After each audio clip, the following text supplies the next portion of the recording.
Это новости экономики на Якутия-24. В студии работает Нургуяна Иванова.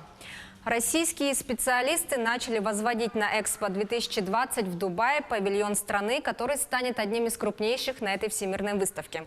Российский павильон будет построен из самых современных материалов. Его сферическую конструкцию предполагается освещать в том числе в цвета флага Российской Федерации.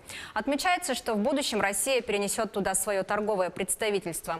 Экспо-2020 пройдет в Дубае с 20 октября 2020 года по 10 апреля 2021 года и, как ожидается, станет одной из самых посещаемых выставок в истории.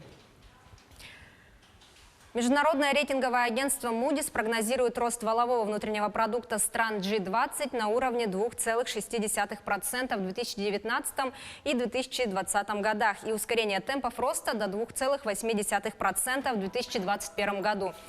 Кроме того, Moody's подтвердила прогноз роста ВВП России на 1,2% в 2019 году и на 1,5% в 2020 году. В 2021 году экономика Российской Федерации ускорится до 1,7%. Названы российские регионы с благоприятным рынком труда для пенсионеров. Так, первые места в рейтинге, как и год назад, занимают с большим отрывом Москва и Санкт-Петербург. Эксперты считают, что возможности для работы пенсионеров там находятся на очень хорошем уровне в сравнении с другими регионами. Ближайшие к федеральным городам области также показали отличный результат. Так, например, третье место по индексу занимает Ленинградская область, а Московская область стала четвертой. В первую десятку также входят Белгородская область, Калужская область, Татарстан, Воронежская область и Севастополь. На другом конце рейтинга расположились в основном национальные республики, что говорит о невысокой привлекательности рынка труда для пенсионеров в них. Последние 4 строчки заняли Тува, Чеченская республика, Республика Алтай и Карелия. Агентство Дальнего Востока по привлечению инвестиций и поддержке экспорта оказывает содействие в активизации взаимодействия дальневосточных регионов с индийскими партнерами. В конце ноября планируется визит в Индию делегации агентства и представителей дальневосточных регионов.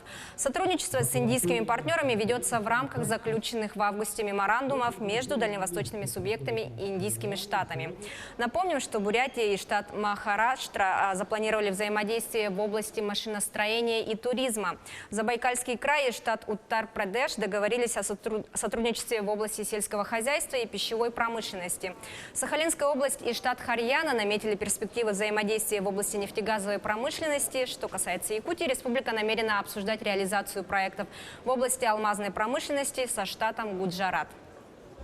Компания «Алроса» на аукционе в Нью-Йорке реализовала 93 алмаза ювелирного качества в 1560 карат. Выручка по итогам аукциона по продаже алмазов специальных размеров составила $11 миллионов, что стало лучшим результатом последних месяцев.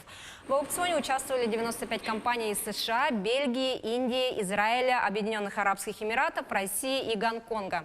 Всего в этом году «Алроса» провела 4 аукциона в США. Суммарная выручка на них превысила $38 миллионов.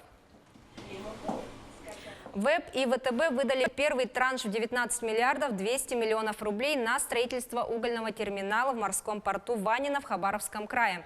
В дальнейшем средства будут направляться в соответствии с утвержденным графиком строительства. В рамках синдицированного кредита ВЭБ профинансирует более трети стоимости первой очереди проекта. Первая очередь угольного терминала в бухте Мучке порта Ванино планируется запустить в первом квартале 2020 года, вторую в 2023 году. Напомним, что Ванино Трансуголь входит в группу компаний «Колмар». На этом у меня все. Оставайтесь в курсе экономических событий на Якутия-24.